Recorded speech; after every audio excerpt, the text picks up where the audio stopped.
పశ్చిమ బెంగాల్ ఎన్నికల రిజల్ట్ చాలా మందికి ఆశ్చర్యం కలగకపోవచ్చు, కానీ మమతా బెనర్జీకి మాత్రం పెద్ద షాక్కి గురి చేసిందేమో ఇది. ఎగ్జిట్ పోల్స్ చెప్పినాయి బీజేపీ అధికారంలోకి వస్తుంది అని. అక్కడ మమతా కూడా మెంటల్గా ఫిక్స్ అయి ఉండొచ్చు, కానీ తాను ఓడిపోతా అనే విషయాన్ని మాత్రం ఫిక్స్ అయి ఉండకపోవచ్చు అనేది చాలామంది నిన్న నుంచి వచ్చిన రిజల్ట్స్ని చూసినప్పుడు మాట్లాడుతున్నారు.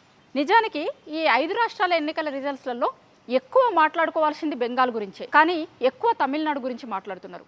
ఎందుకంటే విజయ్ రాజకీయాలకు కొత్త కాబట్టి, వచ్చిన 2 ఏళ్లలోనే అధికారంలోకి వచ్చిండు కాబట్టి ఫోకస్ అంతా తమిళనాడు వైపు పోయింది, కానీ నిజానికి ఫోకస్ జరగాల్సింది పశ్చిమ బెంగాల్ ఎన్నికల మీద. వెస్ట్ బెంగాల్లో జరిగినటువంటి ఎన్నికల ప్రచారం కావచ్చు, ఎన్నికల తర్వాత జరిగిన పరిణామాలు కావచ్చు, నిన్న రిజల్ట్స్లో వచ్చినటువంటివి కావచ్చు, చాలా మాట్లాడుకోవాలి. దానికి చెప్పడానికి పశ్చిమ బెంగాల్ ఎన్నికలు జరిగినటువంటి తీరుని చాలా మాట్లాడుకోవాల్సింది ఉంది, కానీ జరగాల్సినంత చర్చ మాట్లాడుకోవాల్సినంతగా మాట్లాడుకోవట్లేదు అనేది ఇప్పుడు కొంతమంది అంటున్నారు.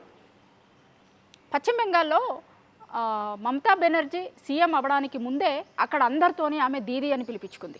ముఖ్యమంత్రి అవ్వడానికంటే ముందే పశ్చిమ బెంగాల్లో సమస్య ఎక్కడుంటే అక్కడ ఉంటుంది మమత.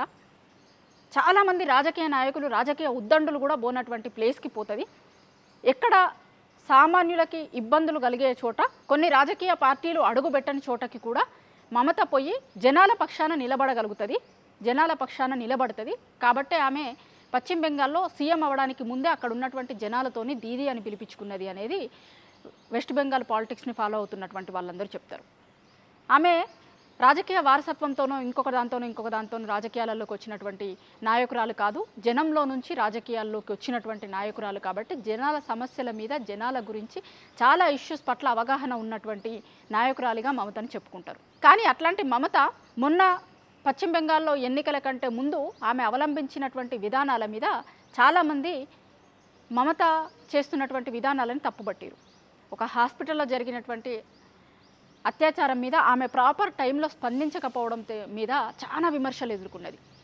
గతంలో సమస్యలు ఎక్కడుంటే అక్కడ ఉండేటువంటి దీదీ ఇప్పుడు తమ ప్రభుత్వం అధికారంలో ఉంది కాబట్టి సమస్య ఉన్న చోటికి కూడా పోకుండా సమస్యని కప్పిపుచ్చేటువంటి ప్రయత్నమో లేకపోతే లేట్ చేసేటువంటి ప్రయత్నమో, దాని మీద స్పందించడంలో లేట్ అవ్వడం కావచ్చు, ఇవన్నీ మమత పట్ల కొంత వ్యతిరేకతని పెంచినాయి. అయితే మమత చెప్పుకుంటున్నటువంటి దాంట్లో సార్ మెయిన్గా ఎలక్షన్ కమిషన్ చేసినటువంటి విధానాలని ఆమె విపరీతంగా తప్పుపట్టుకుంటూ వచ్చింది. చాలామంది ఓట్లను తీసేయడం అనేది చేసిర్రు. అప్పుడే మమత నైతికంగా ఓడిపోబోతున్నా అనే విషయాన్ని తనకి అర్థమైంది మమతకి అనేది చాలామంది వెస్ట్ బెంగాల్ పాలిటిక్స్ని చూస్తున్నటువంటి వాళ్ళు చెప్తారు.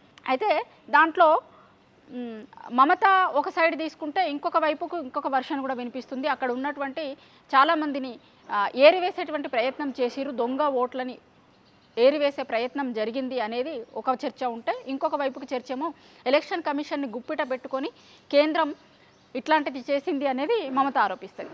అయితే 15 ఏళ్ళు హ్యాట్రిక్ విజయం సాధించినటువంటి మమత ఆమె శిష్యుడి చేతిలో ఓడిపోవడం ఇంకొక ట్రాజెడీ. గతంలో ఎవరి చేతిలో అయితే ఓడిపోయిందో ఇప్పుడు మళ్ళీ అదే ఆయన చేతిలోనే ఇప్పుడు భవానీపూర్లో కూడా ఓడిపోయింది. సువేందు అధికారి గతంలో మమతాతో పాటు పనిచేసినటువంటి వ్యక్తి ఇప్పుడు మమతాకి వ్యతిరేకంగా బయటకు వచ్చి మమత మీదే పోటీ చేసి ఒక్కసారి కాదు 2 సార్లు గెలిచిండు. ఇప్పుడు ప్రధాని రేసులో కూడా ముందున్నాడు. సో ఇట్లా వెస్ట్ బెంగాల్ గురించి చెప్పాల్సి వస్తే చాలా ఇష్యూస్ ఉన్నాయి. బీజేపీ ఎన్ని ఏండ్ల నుంచి వెస్ట్ బెంగాల్ మీద పనిచేసుకుంటూ ఇవాళ వాళ్ళు మ్యాజిక్ ఫిగర్ కంటే చాలా ఎక్కువ, మమతా బెనర్జీ సీట్లు చాలా తక్కువగా తెచ్చుకుంది, మ్యాజిక్ ఫిగర్ కంటే కూడా చాలా ఎక్కువ సీట్లను గెలుచుకొని ఇప్పుడు వెస్ట్ బెంగాల్లో అధికారం కోసం అధికారంని చేపట్టబోతున్నారు బీజేపీ. అయితే ఇది ఆషామాషిగా ఒక రోజులో వచ్చినటువంటి